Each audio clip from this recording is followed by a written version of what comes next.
like to open it up to questions fairly quickly. I'm going to lead with one or two, and then if you guys don't have questions, I've got lots of them, so it's not going to get you to lunch any faster if you don't ask.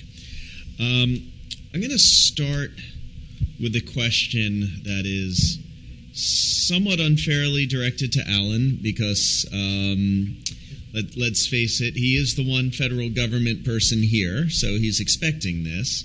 On the other hand, I think it's fair to say that the way USGS is publishing is bespoke, and I think that kind of speaks a little bit to the answer to this question. So, we've been talking this morning about stewardship. We've been talking about funding issues with respect to federal government, especially, and research that's getting funded and budgets. Jose Marie kind of touched on some of this in her talk. It feels to me that the U.S. government certainly, and I think other governments in their own ways, have decided to get into the stewardship business. And USGS has been in it for a very long time, doing a pretty good job of it. You could say PubMed Central has decided it wants to be in the stewardship business. And you can look at open access mandates and say, the government's getting into this. But then that ties into things such as, is the federal government, or any federal government, I'm not asking you to trash your employer, is the government a reliable steward? And what I mean is not can it be, because it clearly can be in your example, but to pass it seems to me the government has to pass these very broad mandates. All research goes in Green Road repositories, or we favor Gold Road, or this or that. Given how unique different publishers are and different rights holders are and everything, is that a good thing, a bad thing, a mixed thing, just a thing? I know I've rambled, so I'm going to stop talking. I'd like you to answer that first, but I would like the other panelists to also answer it. Right. I think the core of the question that you're asking there is just exactly how is the federal government going to respond to the mandates that we have for open access, especially with regard to the fact that we have to work with, given that, for example, half the USGS publications are published by somebody else, we're going to have to figure out how to work with you all to make it meet the mandates that we're being given by the federal government. And it's a very difficult thing to meet the expectations of the White House, the Congress, OMB, and OSTP simultaneously, because we're getting mandates from all four at the same time, and they don't always necessarily link up perfectly so that we can thread the needle and hit all requirements simultaneously. It is a significant challenge. And OSTP, the Office of Science Technology Policy, has over the past year and a half or more been hosting interagency meetings to talk about how are each of the agencies going to meet or exceed the expectations that are placed upon them by all these various authority entities. And in fact, what they've decided is if you meet the core principles of what the requirements are, at least from the White House and OSTP and OMB, then how we actually meet those core principles is really up to us. And that's almost a necessity, because if you know one federal agency, you know one federal agency. Each of them has specific mandates by Congress or by the secretaries that have set them up. They have history and responsibilities that have been placed on them over time, which has modified the scope of their work. And the technology incorporated into each of these federal agencies to do their work is not uniform across the federal agencies. And so some of us are much better prepared to say, turn loose our data than are others. Now, there are a whole series of other challenges that the federal agencies face on top of those specific things that I was just mentioning, and I wrote down some of these because I think it's really important that we all sort of appreciate the bind that we're being put in as science agencies within the federal government.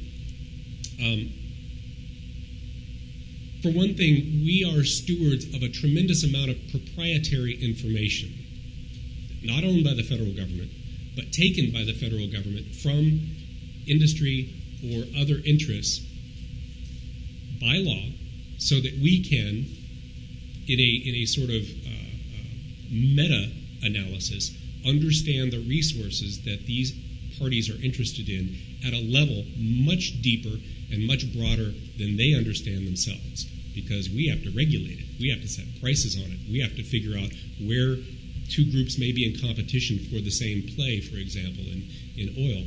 So we have to understand all that information and make judgments based on that. But we can't release any of that. That has to be held very, very tightly. So all of that is automatically excluded. The other challenge that we're really facing right now is the lack of funds made available to meet the challenges that have been placed upon us. We're expected to meet all of these challenges within existing budgets, which, by the way, are going down, both in real dollars and in actual budget dollars. So we're expected to, as usual, do more with less and do it faster and do it in a more transparent and open way. We will, by gosh, we will rise to the challenge, but it's going to break the backs of some of our scientists that are close to retirement age. They're finally going to just say, I'm done. I can't put up with this anymore. And so we're going to see this fleeing from federal service that we're already beginning to see at the USGS. We have several of our executive leadership team that have all decided to retire at the same time because they've put in their hard work. Just a couple of other things I want to point out here, because this is really sort of core to the message I wanted to bring to you all. It is going to be exceedingly difficult for the federal government to compete for the best and brightest scientists out there in the universe to come to work for the federal government if we don't figure out this open access to publications and data thing appropriately. And here's why. If a scientist knows that their data from their work within the federal government that is really the fodder for their future career has to be turned over and turned public immediately upon completion, they have lost their ability to do the interpretation and publish the work based on their own data. Why would any scientist who is competing in a publish or perish world, whether they're in academics or in the government, it's the same demand, same pressure, why would you disable yourself to maintain control of your own career and your own publishing by choosing to leave academics and come to government? This is a problem we need to figure out and figure out fast. Because if we don't, we won't be able to compete for the best and brightest in the government. And that 20% of the landmass of the United States and all those other things I mentioned that are supposed to be managed on your behalf, if you're an American citizen, we won't have the scientists that we need to help us do that appropriately. So this is one of the challenges that I see coming down the pipeline that we need to be ready for. And finally, it is my observation working at the USGS with all of these internal quality control steps that we have, it is my observation that many publishers, many editors outside of USGS don't understand, don't appreciate, or just don't care about the requirements that are placed upon federal scientists when they're attempting to publish their work in the outside world. And I would request, challenge, beg all of you to at least understand and appreciate those extra burdens that are upon federal scientists at whatever agency they may be at, and allow for that process to proceed, because it gets our scientists into trouble when publications race to publish before we've even completed our internal work. And it's creating some QA/QC problems in some parts of the federal government. So that's just a request to be sensitive to the fact that there may be additional burdens upon some federal employees. So that's a long-winded answer to a long-winded question. I thought that was so. I'll ask Jose Marie first to respond. Is that okay? I'm sorry. Oh, okay. All right. So I'm going to have. But I do want you both to respond to this. And so for you, Ed, and for you, Jose Marie, you guys are stuck in the middle. And what's interesting is you talked about the blurring of lines in your talk. I mean, and here you have the government, a branch of the government which refers to itself as a university that's competing for the same academics and scholars, while at the same time other parts of the government are putting constraints on you and how you interact with your scholars. So as you gather thoughts on that question, I'll ask Ed, because he, of course, is also there, sort of, trying to represent members who are getting pushed in all of this crunch, and then come out with all of these journals, many of which I'm assuming have some funding from U.S. and other governments. And so you're also getting stuck in this middle. So Ed, why don't you respond to that, and then we'll have Jose Marie. I'll just say very, very briefly, I would love it if there were more anthropologists working at Interior. There are a number, but I think our members have a lot to offer. I don't think we critically depend on access and dissemination to have the findings of our research out there in the public domain. And so it's not that we're the least bit opposed to public accessibility of our findings. The problem is that there's a disconnect, in our view, between funding for research and the cost of translating that research into publications and data sets that can be made publicly accessible.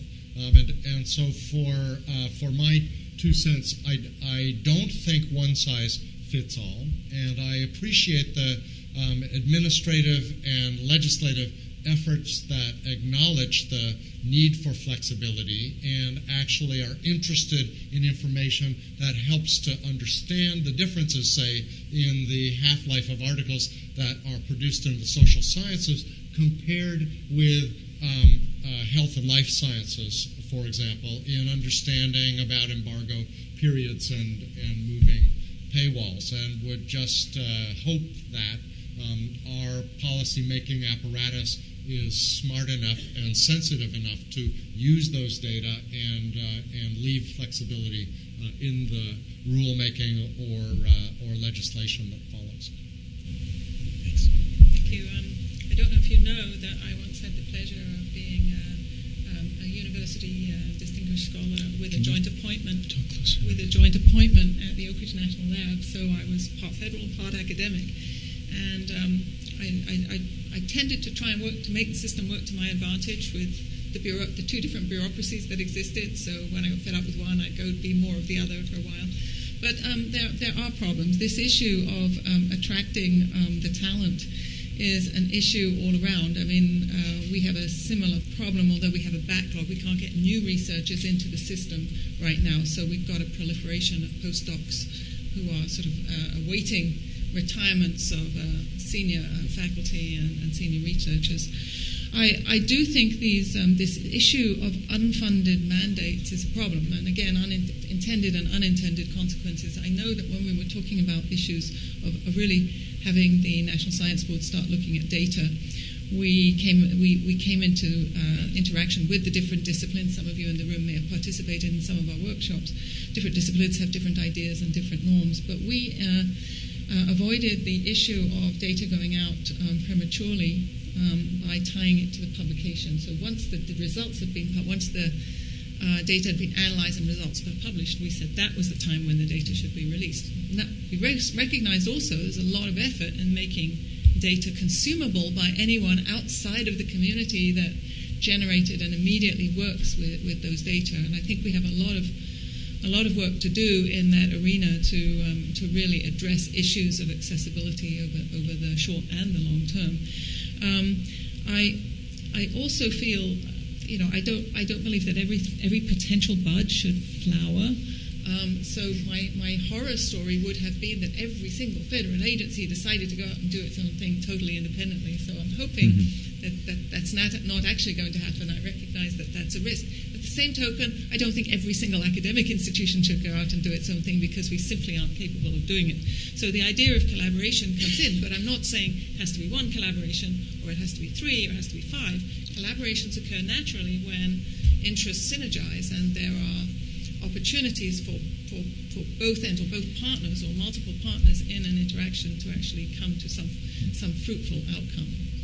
So I want to build on this data point, as we move from stewards of more text. Everyone here is a data steward as well, but we're moving increasingly to stewards of data, and data is out there, and data could be anything from an answer to a survey to an IR spectrum. And so what's very interesting is, Jose Maria, you mentioned, well, the data gets out there on publication.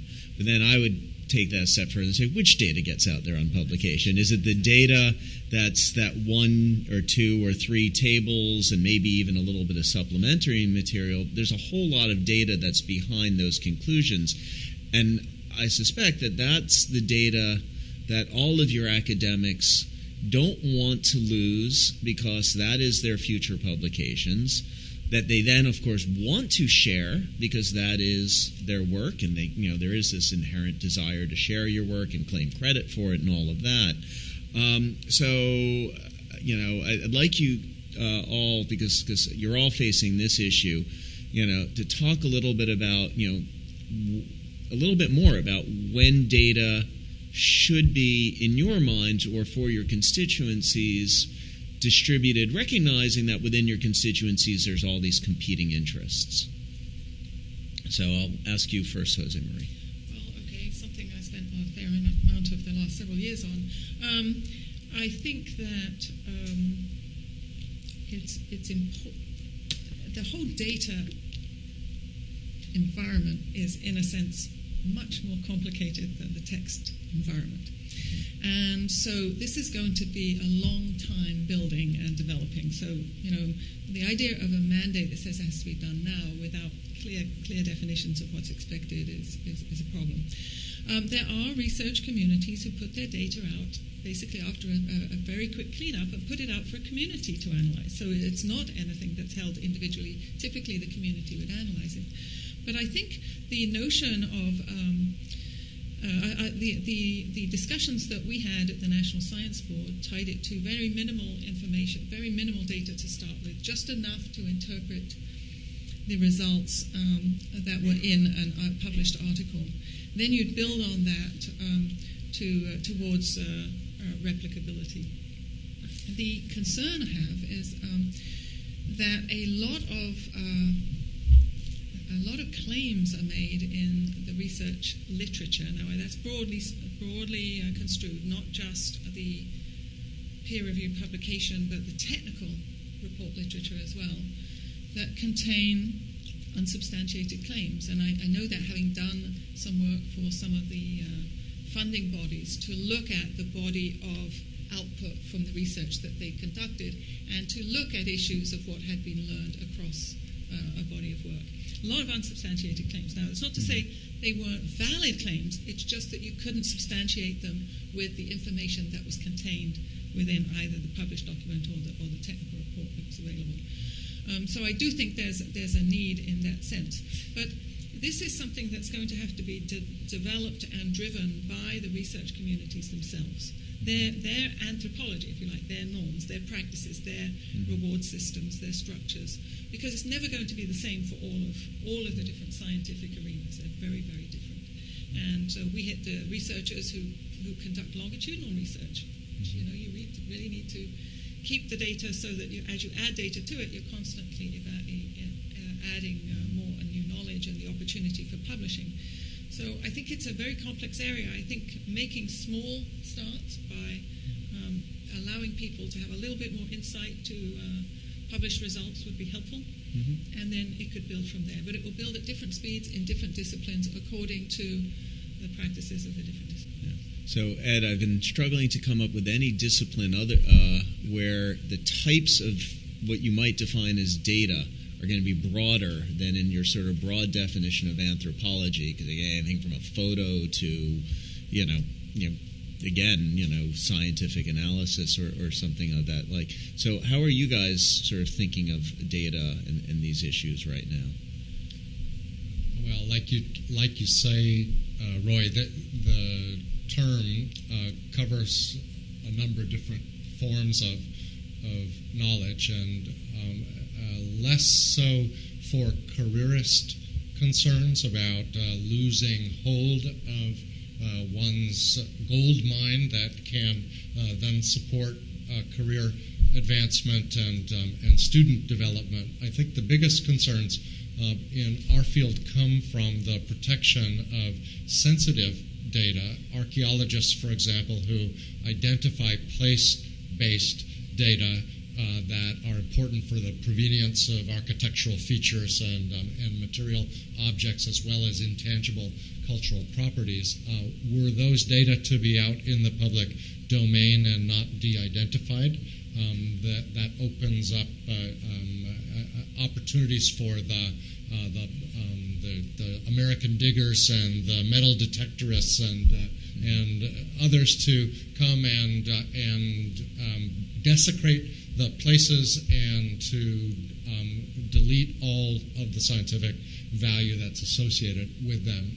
Not to mention in the intangible cultural properties area, people talking about the special qualities of places that are terrifically important. This work I was referring to, having to do with dosimetry, includes food source and water source data, and opening up special places in the Australian outback or in the American Southwest deserts to the wannabes out there who now are armed with information to go and play at being indigenous causes us great concern. So there is a considerable effort required in planning research design so that this kind of de-identification can take place to protect special qualities of data and at the same time preserve the potential for replicability or validation.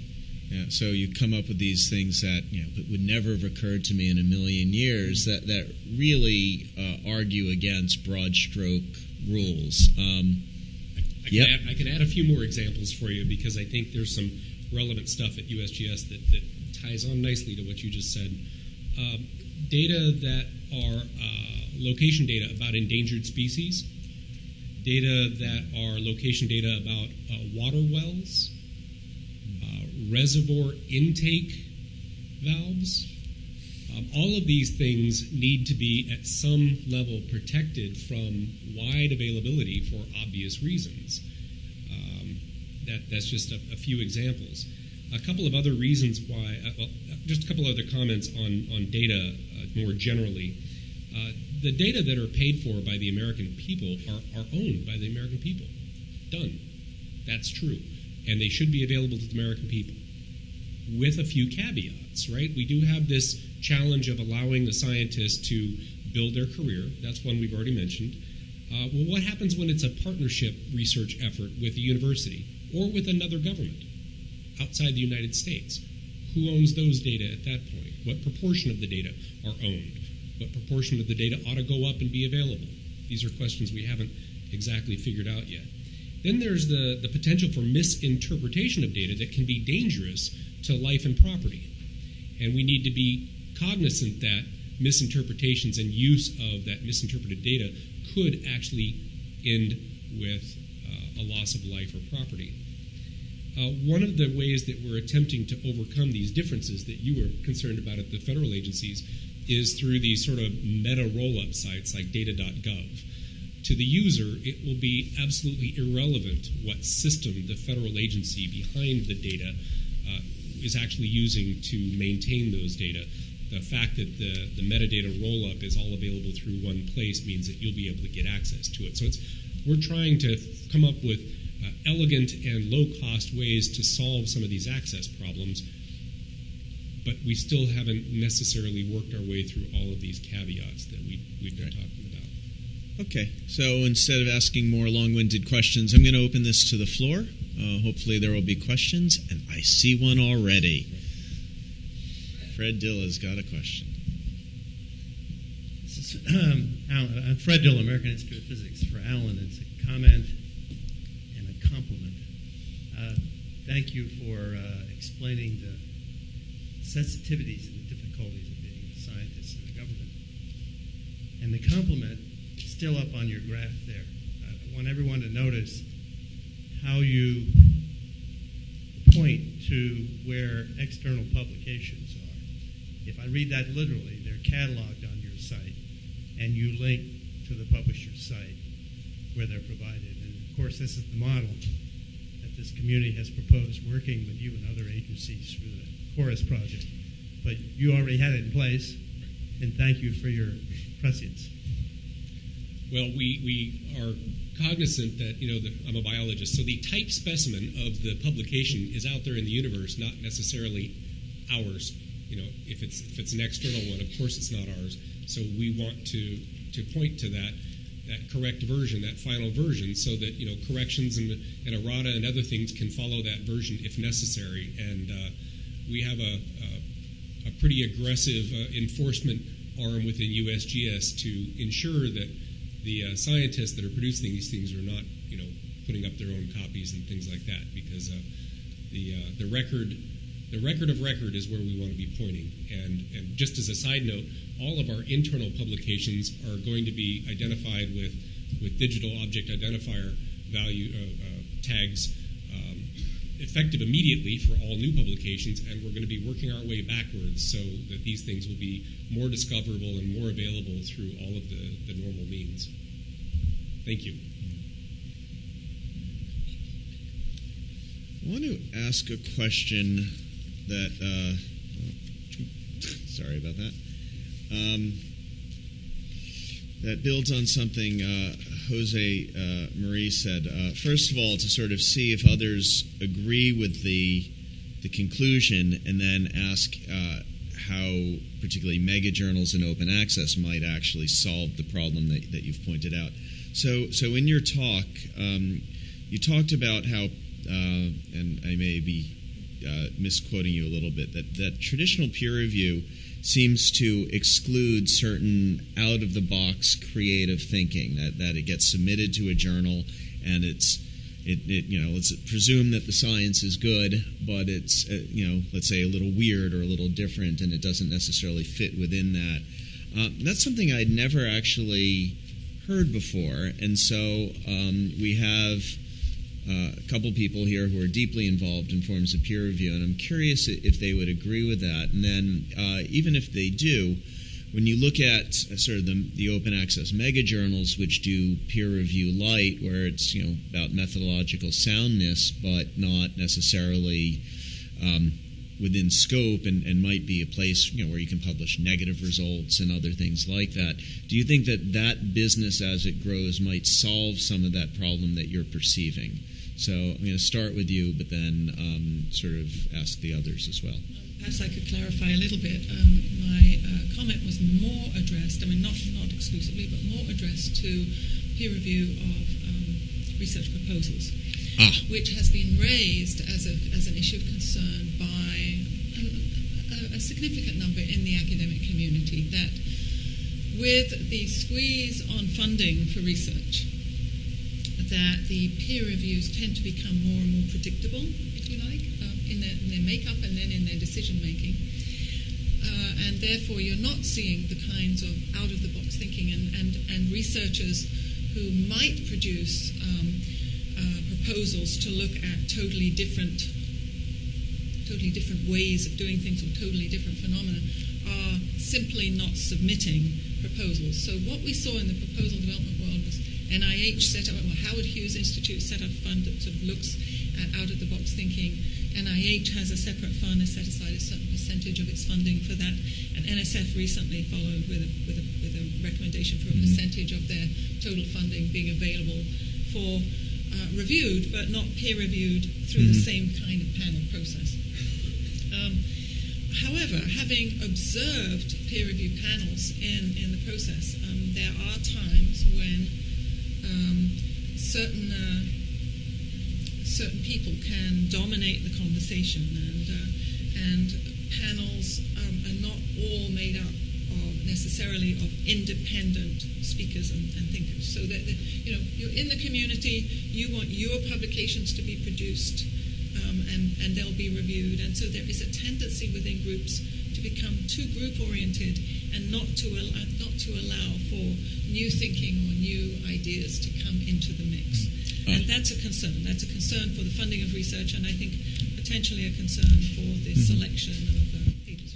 All right. Well, Alan and Ed, obviously, you're dealing with the funding of research as much as the dissemination. So, do you guys sort of agree with that premise that peer review panels looking at what to fund, or going for are getting safer proposals and issuing safer grants. I would think there's a lot of pressure, particularly with the government, to go safe. But let's start with you, Ed.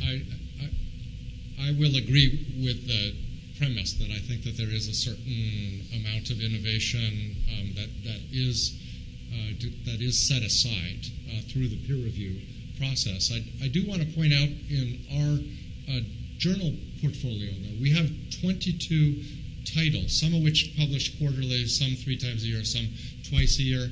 So there's a total of 68 issues a year across those 22 journals. And I would say that a majority of the pages that are published every year don't include what you would consider to be traditional peer-reviewed content.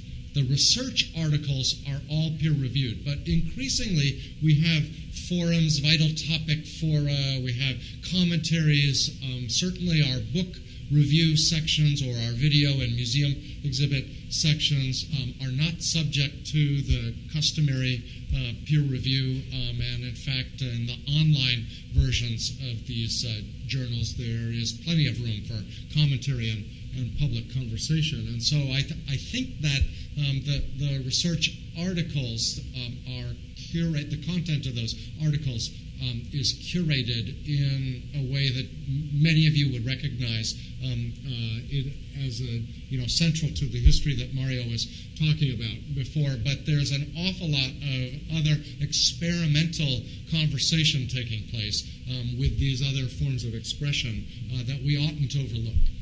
Yeah. Alan? So, as you can probably imagine, I think you even mentioned it. The government science is fundamentally conservative, partly due to the fact that much of our work is congressionally mandated or mission-driven, and it has to do with things like running and monitoring stream gauges for flooding, for water availability. USGS runs 8,000 stream gauges across the United States. That sucks up a lot of money, and it requires ongoing research to analyze the data that are coming off of these gauges. So all of that has to be done whether the budget goes up or down or sideways, and we have to maintain those for availability of water, for protection of life and property. However, at USGS, we've recognized that without innovation, without encouraging that sort of bleeding edge of science thinking, we would grow stagnant and we would not attract the best and the brightest that are coming out of university. So we have at least 2 programs that I'll mention very briefly that are specifically designed to counteract that sort of conservative nature. One is our postdoc program called the Mendenhall Fellows, which really creates opportunities for these newly minted, forward-thinking, brilliant young scientists that want to work on a specific project that we have a need for smart people to work on. We basically put out a challenge. Here's what we need to understand. You tell us what it's going to take and how you would approach the problem.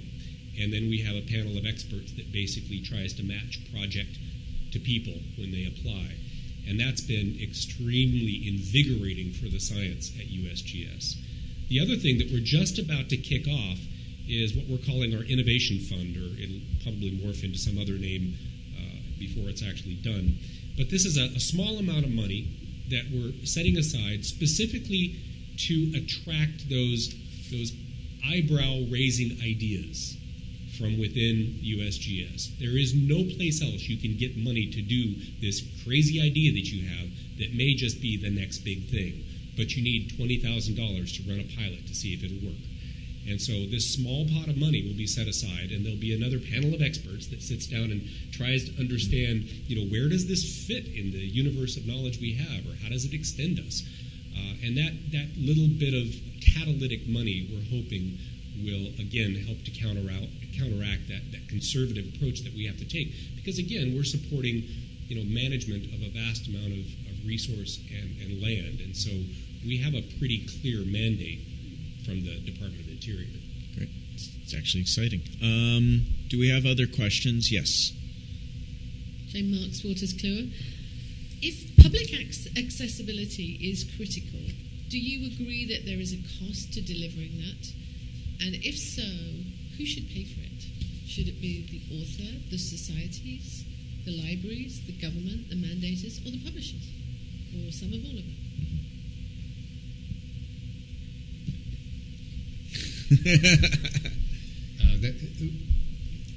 This, of course, is a heated discussion, and it's certainly not resolved in our world.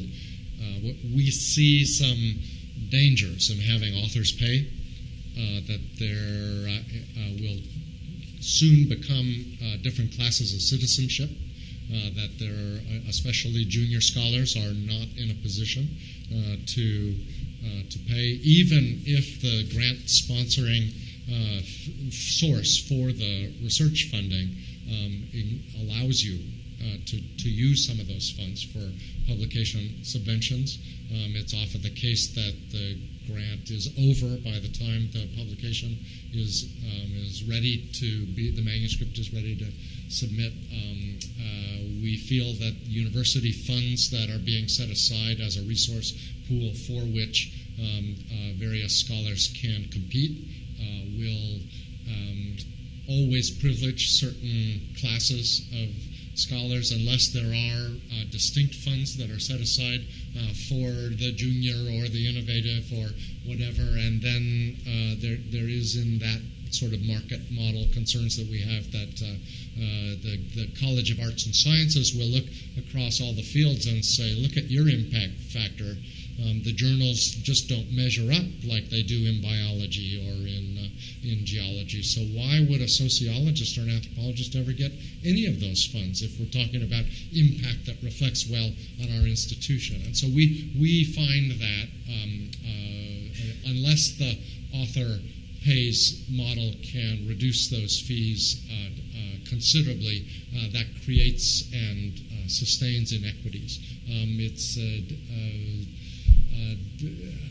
We launched an open, or actually converted an open access journal this past year among our 22 titles, and are using this may not make any sense to you if you aren't from the U.S., but we're calling this the National Public Radio model of funding that is making a moral suasion argument to our members to say, you read this journal, now pay for it.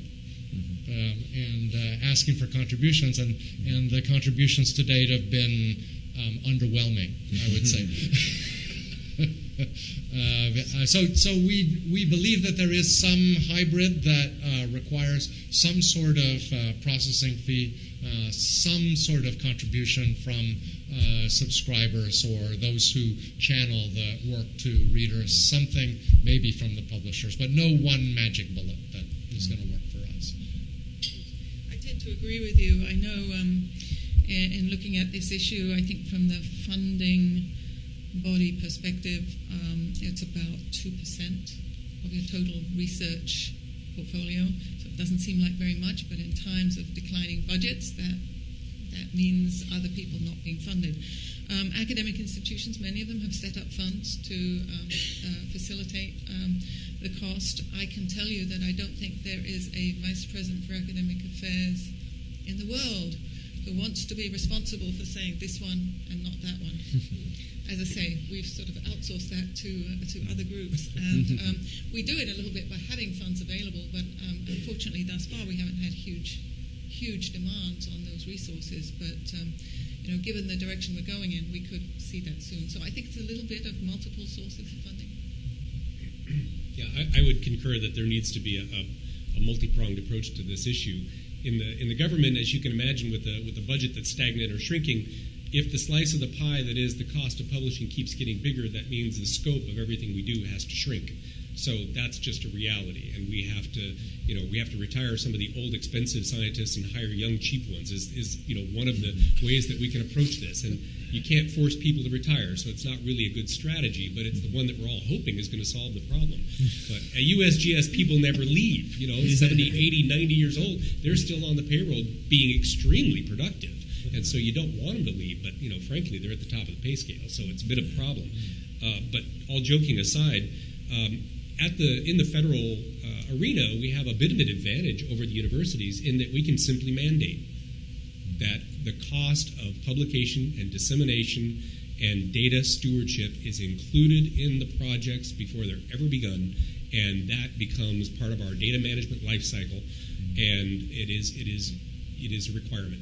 You will not get funded within USGS if you don't have all of that lined up ahead of time and identified the appropriate amount of money to do that. So, the command and control is helpful at times. Okay. Do we have other questions? Carlo? I think Janice just told me we only have time for one more, or two. Okay. Just a question, Carlo Vizzari, outside lawyer to STM, but I was intrigued by the presentation on the history of knowledge stewardship, and it was presented more as first we did this and then we did that, and kind of goes together with the passing of the baton. Knowledge stewardship is what stays constant, but methods are dropped and new ones come on. Isn't it more incremental, a bit like genetic evolution, let's say, where you do not drop the old information, you carry everything incrementally forward? Wanted to see whether there's a reaction to that. Yeah, I think, I don't know who said this, but there's this quote, revolution does not happen overnight. This notion of whether it's revolutionary or evolutionary, it takes time and you don't know until it's over. So that's just my quip, but you guys are actually being asked to respond to the comment itself. So we find it very hard to give anything up in academia. And we probably should shed a few functions. Sorry, probably should shed a few functions. We are trying to do it all, and we not only have that, we have we call it mission creep, when we add additional and new responsibilities and expectations without giving anything up at a time when we're being squeezed. So it's just impossible for us to continue to do everything that we think we can and should do going forward unless there are new sources of revenue, which I don't see coming about. So. Anyone else? I would just say that at Interior, the responsibilities haven't gotten any smaller, and the challenges and demands upon us have gotten much, much larger. And so we are also in the situation where we can't stop doing things, but we're expected and we need to do more. I mean, simply assisting the agencies that are land management and resource management agencies to figure out how do you deal with and adapt to changes in climate and sea level and water availability and other things. I mean, that is expanding the scope of the research that we need to do to keep up with the demand, but the other stuff doesn't stop. So it is increasingly difficult to keep your arms around the whole creeping scope of work that we're responsible for. Okay. There's a question in the back. Yeah, can I ask a question I asked yesterday? So Peter Vendel, University of Edinburgh.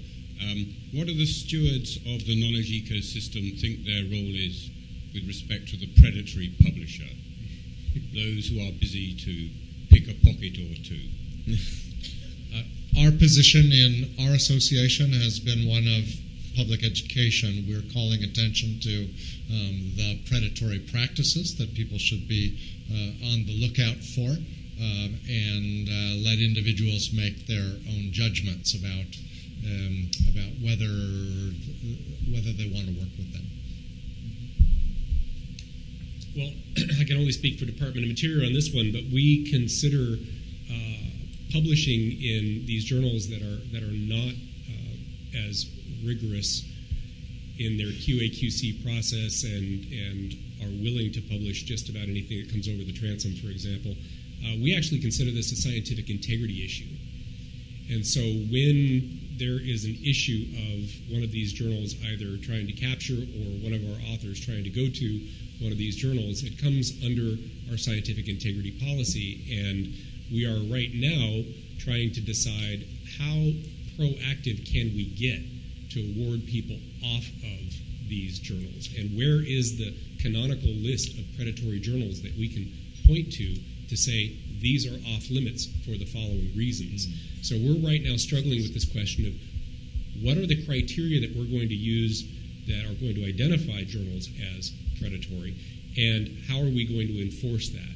Well, the enforcement piece, we have a mechanism, but we have to figure out this identification piece first. And as you can imagine, doing anything that's an official government list is probably going to be a non-starter. So we need to rely on experts like you all to help us identify that, so we can point to an external source and just incorporate that by reference. We in our processes for tenure, promotion, and merit reviews, have very clear understandings, discipline by discipline, of what are considered appropriate publications for which people will be recognized and have their work acknowledged. So it's not, we don't just do simple counts. We really are looking at where people are publishing, and we're also looking at the contribution that their publications have made, the actual intellectual contribution that's made. So one last question from Mark before we break for lunch. I have that honor. That's great. So Mark Seeley, Elsevier, I want to return to the question about data, because it was touched on a bit earlier, but it's a very interesting topic, of course, for many folks. And I wonder, maybe a good sort of last-minute question before lunch would be sort of what's the number one difficulty or problem in terms of establishing better stewardship over data? Or is there no problem? Sorry. I'll tell you one that we're wrestling with.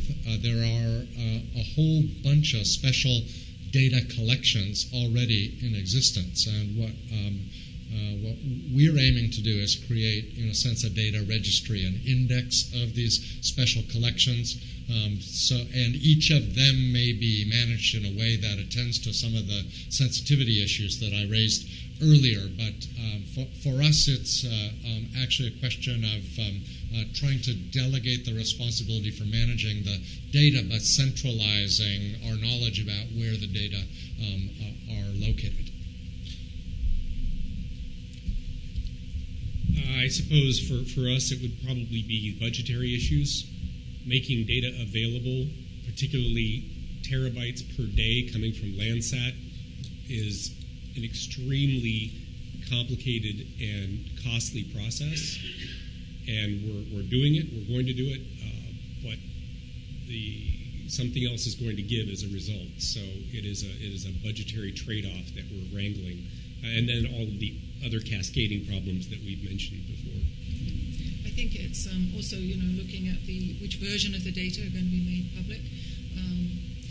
We go through multiple versions of playing with our data sets. And the second is, what are people going to do with it? Do they need to have access to the algorithms, the programs? Which version of those?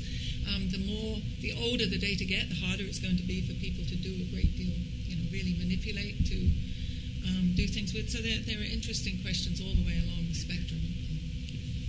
Well, thank you guys very much. Be back here at 1:35, please. Okay.